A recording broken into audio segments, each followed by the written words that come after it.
أعوذ بالله من الشيطان الرجيم.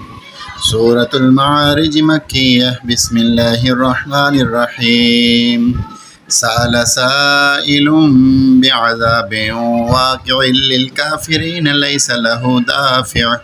من الله ذي المعارج. تعرج الملائكة والروح إليه في يوم كان مقداره 50,000 سنة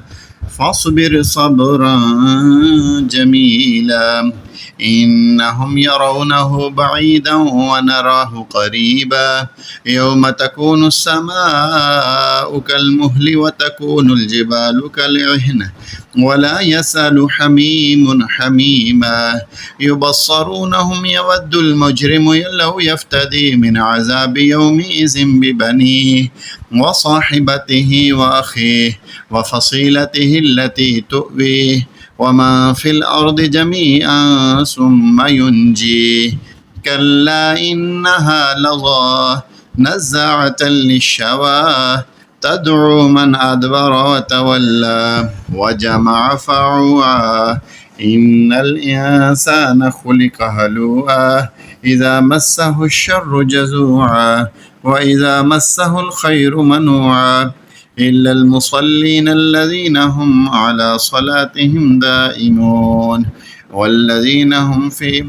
والذين في أموالهم حق معلوم للسائل والمحروم والذين يصدقون بيوم الدين والذين هم من عذاب ربهم مشفقون إن عذاب ربهم غير مأمون والذين هم لفروجهم حافظون إلا على أزواجهم أو ما ملكت أيمانهم فإنهم غير ملومين فمن ابتغى وراء ذلك فأولئك هم العادون والذين هم لأماناتهم وعهدهم راعون والذين هم بشهاداتهم قائمون والذين هم على صلاتهم يحافظون أولئك في جنات مكرمون فما للذين كفروا قبلك مهطعين عن اليمين وعن الشمال عزين أيطمع كل امرئ منهم أن يدخل جنة نعيم كلا إنا خلقناهم مما يعلمون فلا أقسم برب المشارق والمغارب إنا لقادرون